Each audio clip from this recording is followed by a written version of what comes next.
이 동영상에서는 마르코복음 7장 1절부터 23절에 대해 말씀드리겠습니다.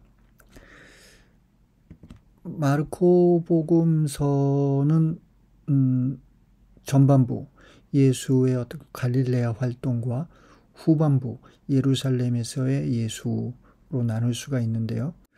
그 전반부 중에서 3장 13절부터 8장 30절을 저는 갈릴레아의 예수가 12를 만들고 또 그 12를 파견하고 그 12 중의 하나인 베드로로부터 당신은 그리스도입니다 라는 고백을 듣는 그런 뼈대로 3장 13절부터 8장 30절을 읽습니다. 그렇지만 그렇게 12를 만들고 12를 파견하고 베드로의 고백으로 마무리되는 이 부분에서도 12를 포함한 제자들이 아직 그 예수를 알아보지 못했다라는 내용이 이제 반복되고 있는데요. 예수의 가르침, 치유, 구마, 오병이어의 기적에도 불구하고 또 바람을 꾸짖고 무리를 걷는 모습을 보여도 제자들은 아직 예수를 알아보지 못하고, 그리고 유다인들은 표징을 요구하며 예수와 논쟁하려 하는 이런 내용이 3장 13절부터 8장 30절의 내용입니다. 이런 전체적인 문맥 안에서 마르코 복음서 이제 7장을 읽게 되는데요. 텍스트를 보죠. 예루살렘에서 온 바리사이들과 율법학자 몇 사람이 예수님께 몰려왔다가 그분의 제자 몇 사람이 더러운 손으로, 곧 씻지 않은 손으로 음식을 먹는 것을 보았다. 본디 바리사이뿐만 아니라 모든 유다인은 조상들의 전통을 지켜 한 움큼의 물로 손을 씻지 않고서는 음식을 먹지 않으며 장터에서 돌아온 뒤에 몸을 씻지 않고서는 음식을 먹지 않는다. 이 밖에도 지켜야 할 관습이 많은데 잔이나 단지나 놋그릇이나 침상을 씻는 일들이다. 그래서 바리사이들과 율법학자들이 예수님께 물었다. 어째서 선생님의 제자들은 조상들의 전통을 따르지 않고 더러운 손으로 음식을 먹습니까? 여기서 먼저 1절에서 이 표현이 그 마르코복음서에서는 중요합니다. 예루살렘에서 온 바리사이들과 율법학자 몇 사람.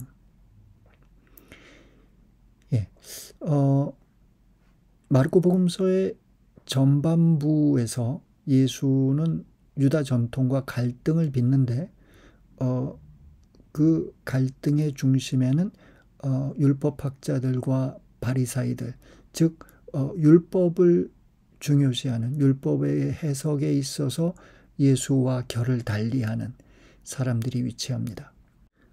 반면에 예루살렘에서의 예수는 성전에 대한 예수의 어떤 비판적인 태도가 문제가 되지요. 따라서 마르코복음서 전반부에서는 그런 율법 전통과 갈등을 빚는 그런 예수의 모습, 후반부에서는 성전 전통과 갈등을 빚는 예수의 모습이 이제 보여지는데요. 여기서 예루살렘에서 온 바리사이들과 율법학자 몇 사람은 적어도 예루살렘에서 온, 그러니까 유다 종교 권력을 등 뒤에 놓고 있는 그런 사람들이라고 우리가 알 수 있겠죠.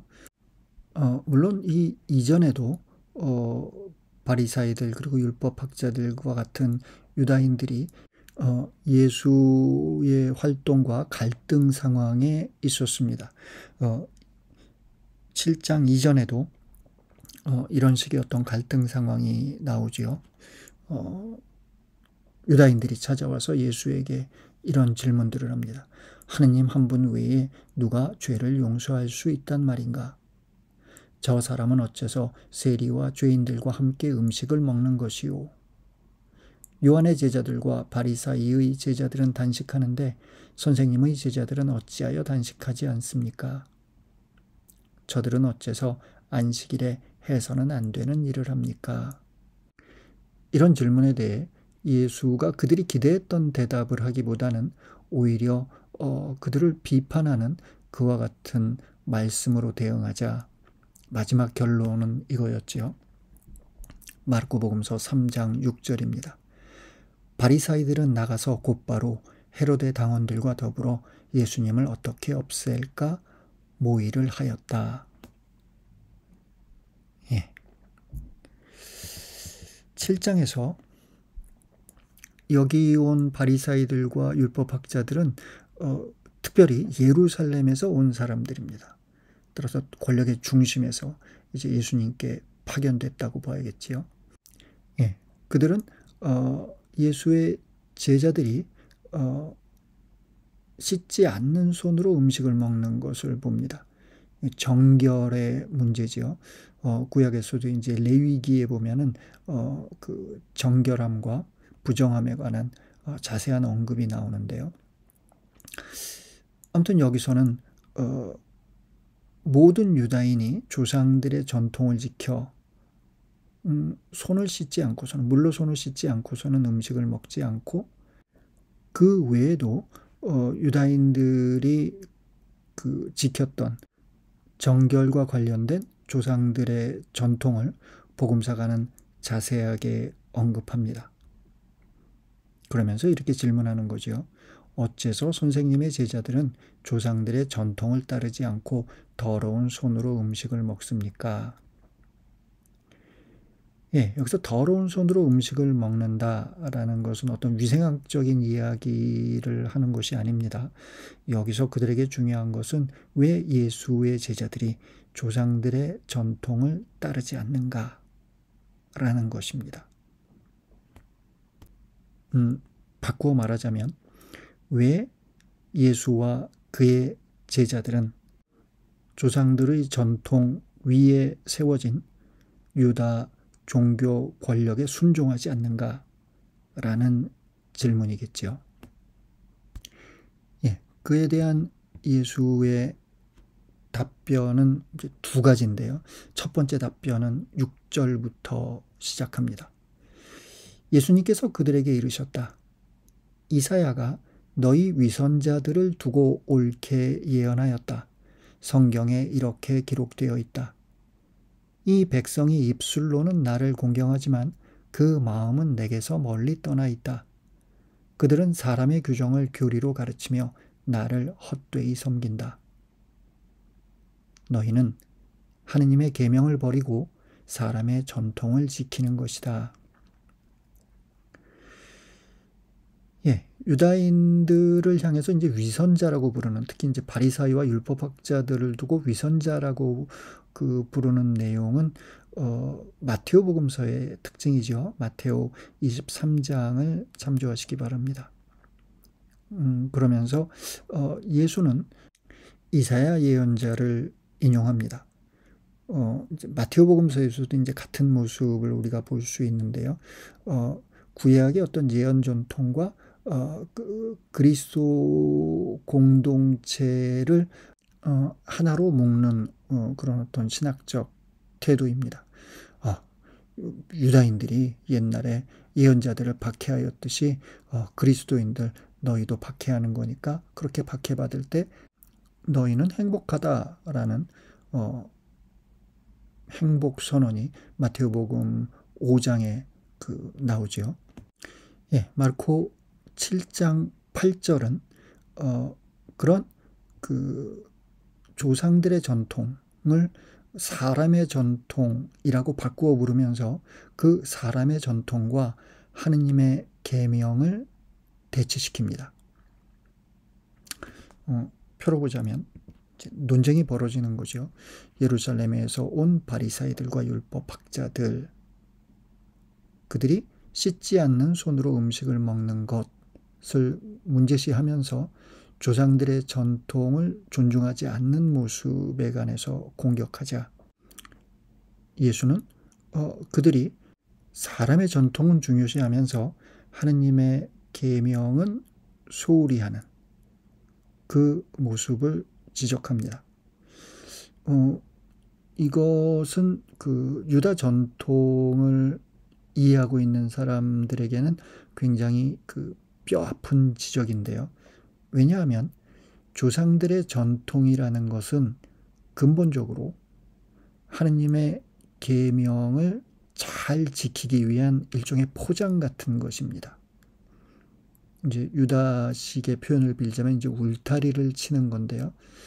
하느님께서 그들에게 주신 하느님의 법, 토라는 너무너무 중요한 것이기 때문에 그것을 소중하게 지키기 위해서 울타리를 치는 것, 이것이 유다 전통의 자기 이해입니다.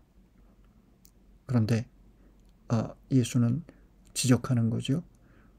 너희는 껍데기는 잘 지키지만 그 알맹이는 소홀히 하네 라는 어떤 예수의 지적을 우리는 이 대목에서 만나고 있는 것입니다. 그리고 9절에서 그 지적이 더 심화됩니다. 또 이어서 그들에게 말씀하셨다. 너희는 너희의 전통을 고수하려고 하느님의 계명을 잘도 저버린다. 모세는 아버지와 어머니를 공격하여라. 그리고 아버지나 어머니를 욕하는 자는 사형을 받아야 한다 라고 말하였다. 그런데 너희는 누가 아버지나 어머니에게 제가 드릴 공양은 코르반, 곧 하느님께 바치는 예물입니다 하고 말하면 된다고 한다. 그러면서 아버지나 어머니에게 더 이상 아무것도 해드리지 못하게 한다. 너희는 이렇게 너희가 전하는 전통으로 하느님의 말씀을 폐기하는 것이다. 너희는 이런 짓들을 많이 한다. 예. 아버지와 어머니를 공경하여라 라는 내용은 십계명에 나오죠. 탈출기 20장, 신명기 5장에 나오는 십계명에 그런 아버지와 어머니를 공경하여라 라는 계명이 발견됩니다. 그리고 아버지나 어머니를 욕하는 자는 사형을 받아야 한다 라는 것도 탈출기에 나오는 구약의 책의 내용 중에 하나입니다. 이렇게 토라에 그 명시적으로 이 내용이 있는데 너희는 제가 드릴 공양은 코르반입니다. 코르반 히브리 말로 예물이라는 뜻입니다. 아버지와 어머니를 공경하여라 라는 계명에서 제일 중요한 것은 이제 늙고 병든 그 부모를 그 부양해야 한다 라는 것인데요. 그런데 그렇게 부모를 부양하기 위한 것을 예물로 바치고 제가 드릴 공양은 코르반입니다 라고 말하면 된다고 하는 것. 그러면서 부모에게 아무것도 해드리지 못하게 하는 것.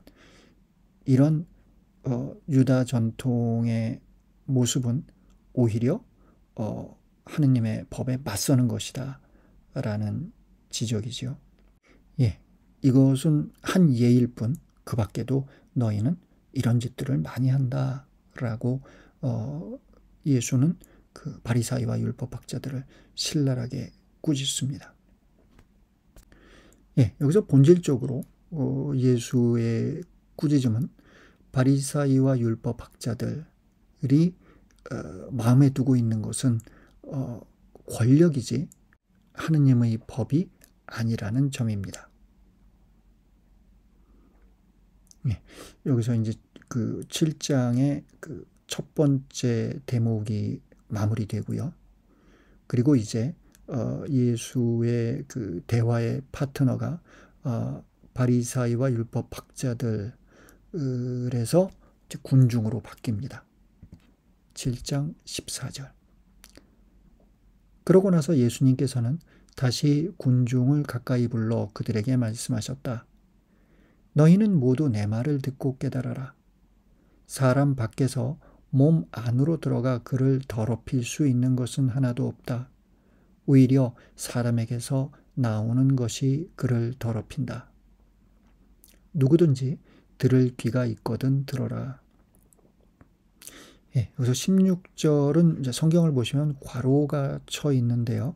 이 16절에 괄호가 쳐 있다는 것은 어떤 뜻이냐면 지금까지는 16절이 마르코 복음서의 본문이라고 생각해 왔는데 그런데 계속해서 연구가들이 이 구절을 보다 보니까 16절은 나중에 첨가된 것으로 보는 것이 좋겠다라는 그와 같은 부분입니다. 예, 앞선 대목에서 예수와 바리사이들 그리고 율법학자들과의 논쟁에서 중요한 것은 조상들의 전통, 특히 이제 손을 씻는 문제였죠. 그런데 여기서는 그것이 조금 더 확장됩니다. 조상들의 전통 중에 특히 정결과 관련된 조상들의 전통 중에 몸 안으로 들어가 누군가를 더럽힐 수 있는, 누군가를 부정하게 할 수 있는 것이 있으니 그것을 조심해야 한다라는 전통에 대해 예수는 맞서고 있는 것이죠. 오히려 사람에게서 나오는 것이 그를 더럽힌다. 예, 따라서 유다 전통의 율법 해석을 예수는 뒤집고 있는 것이라고 볼 수 있겠습니다. 군중이 그것을 알아들었는지 그렇지 않은지에 관해 텍스트는 언급하지 않습니다. 그리고 이제 예수의 대화의 파트너가 다시 한번 바뀝니다. 이제는 제자들이 예수의 대화의 파트너가 됩니다. 예수님께서 군중을 떠나 집에 들어가시자 제자들이 그 비유의 뜻을 물었다. 예수님께서 그들에게 대답하셨다. 너희도 그토록 깨닫지 못하느냐? 밖에서 사람 안으로 들어가는 것은 무엇이든 그를 더럽힐 수 없다는 것을 알아듣지 못하느냐? 그것이 마음속으로 들어가지 않고 뱃속으로 들어갔다가 뒷간으로 나가기 때문이다. 예수님께서는 이렇게 모든 음식이 깨끗하다고 밝히신 것이다. 예. 예수님께서 군중을 떠나 집에 들어가시자 군중은 무대에서 사라졌죠. 제자들이 그 비유의 뜻을 물었다. 예, 여기서 그리스어 파라볼레를 이제 비유로 해석할 수도 있고요. 또는 어떤 모호한 말씀이라고 의역할 수도 있겠습니다. 따라서 여기서 앞서서 예수님이 어떤 비유를 말씀하시는 것은 아니니까 제자들이 예수님께서 말씀하신 그 모호한 말씀의 뜻을 물었다. 이 정도로 우리가 알아들을 수 있겠습니다. 예수가 제자들에게 대답하죠. 너희도 깨닫지 못했느냐? 따라서 제자들도 유다의 전통적인 해석으로부터 아직 자유롭지 않은 겁니다. 그들에게 예수는 새로운 가르침을 주고 있는 것이지요. 밖에서 사람 안으로 들어가는 것은 무엇이든 그를 더럽힐 수 없다는 것을 알아듣지 못하느냐? 그것들은 마음속으로 들어가지 않고 뱃속으로 들어갔다가 뒷간으로 나가기 때문이다. 따라서 유다 전통은 우리를 부정하게 하는 그런 음식이 있다고 이야기하는데 예수는 거기에 맞서고 있는 거죠. 모든 음식은 깨끗하다. 모든 음식은 우리를 부정하게 하지 않는다. 예, 이 대목에서 생각나는 것은 사도행전에 보면 10장 그리고 11장에서 코르넬리우스 사건이 생각납니다. 거기서 이제 베드로가 환시를 하지요. 그리고 그런 유다 전통의 관점에서 보았을 때 부정한 것들을 먹게 되는 그와 같은 환시를 하지요. 그때 베드로가 주님 절대 안 됩니다. 저는 무엇이든 속된 것이나 더러운 것은 한 번도 먹지 않았습니다. 라고 말하자 이런 소리가 들려오죠. 하느님께서 깨끗하게 만드신 것을 속되다고 하지 마라. 예. 그러면서 베드로는 이방인인 코르넬리우스를 만나서 복음을 전하는 이방 선교의 체험을 갖게 됩니다. 예, 오늘날도 그 유다 전통은 그 코셔라는 그 법을 따릅니다.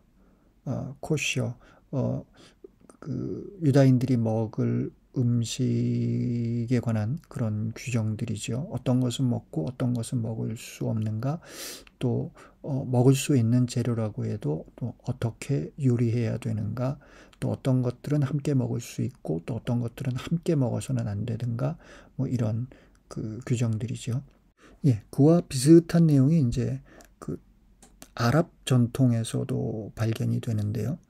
이슬람에서는 그런 규정을 할랄이라고 부릅니다. 물론 코셔와 할랄이 그 정확히 그 일치하지는 않습니다만 여러 가지 면에서 이제 유사점을 갖고 있습니다. 예, 앞서서 바리사이와 율법학자들의 대화에서 예수님의 가르침이 두 번으로 나뉘듯이 제자들을 향한 예수님의 가르침도 두 번이 나옵니다. 여기서 이제 7장 17절부터는 이제 첫 번째 그 예수의 가르침이고요. 뒤이어서 두 번째 가르침이 20절부터 나옵니다. 또 이어서 말씀하셨다. 사람에게서 나오는 것, 그것이 사람을 더럽힌다.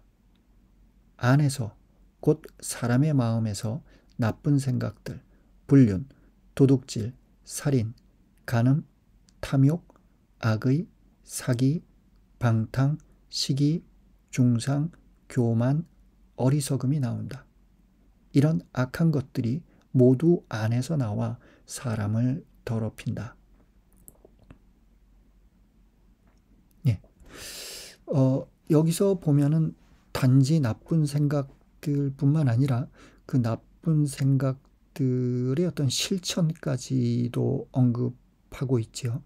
불륜, 도둑질, 살인, 간음, 탐욕, 악의, 사기, 방탕과 같은 이 내용들은 마르코 공동체 안에서 공동체의 어떤 질서를 위한 기본적인 그 윤리적인 틀이라고 우리가 알아들을 수 있겠습니다.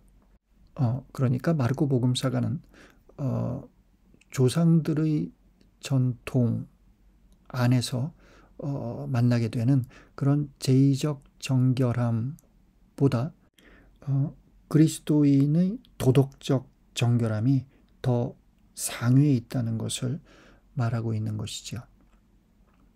예, 이런 악한 것들은 모두 안에서 나와 사람을 더럽힌다. 신약 성경을 보게 되면은요, 이런 유다의 그 율법을 어떻게 받아들일 것인가에 관한 상반된 그런 견해들을 우리들이 만나게 됩니다. 아까 언급한 사도행전 10장과 11장에 나오는 코르넬리우스와 베드로의 이야기에서는 그런 것들은 다 먹어도 좋아. 하느님께서 깨끗하게 만드신 것을 속되다고 해서는 안 돼. 뭐 이런 가르침이 나옵니다만 사도행전 15장을 보면은요, 이런 그 이방인들이 그 유다의 율법을 지켜야 할 것인가에 관한 문제와 함께 그 사도회의가 예루살렘에서 있게 되는데요. 그 사도회의의 결론 중에 하나가 그들이 율법을 모두 지킬 필요는 없지만 우상에게 바쳐 더러워진 음식과 목 졸라 죽인 짐승의 고기와 피는 멀리해야 한다라는 이런 어떤 절충적인 태도를 만나게 됩니다. 거기에 대해서 바오로와 같은 인물은 강하게 반발하죠. 갈라티아서 3장부터 5장을 보면 그런 그 절충적인 태도에 관해서 바오로가 얼마나 격렬하게 반발했는지 볼 수 있습니다. 하지만 마테오복음서에서 예수는 이런 말씀을 남기죠. 나는 율법을 없애려 온 것이 아니라 완성하러 왔다. 그리고 야고보서에서도 보면 다음과 같은 구절이 나옵니다. 완전한 법, 곧 자유의 법을 들여다보고 거기에 머물면 듣고서 잊어버리는 사람이 아니라 실천에 옮겨 실행하는 사람이 됩니다. 그러한 사람은 자기의 그 실행으로 행복해질 것입니다. 네, 여기서 완전한 법, 자유의 법은 곧 예수 그리스도에 의해서 완성된 율법을 이야기합니다. 야고보서 1장 25절을 참조하시기 바랍니다. 예, 따라서 유다 전통이 그리스도교에까지 이어준 그 하나님의 그 율법 체계, 히브리 말로는 저희가 토라라고 부르는 그 율법 체계를 그리스도 공동체가 어떻게 수용할 수 있을 것인가 라는 문제는 신약 성경의 세계에서 굉장히 중요한 문제였고, 단순하게 그 해결점을 모색하기는 어려운 많은 시간이 필요했던 문제였다는 것을 우리가 알고 있으면 되겠습니다.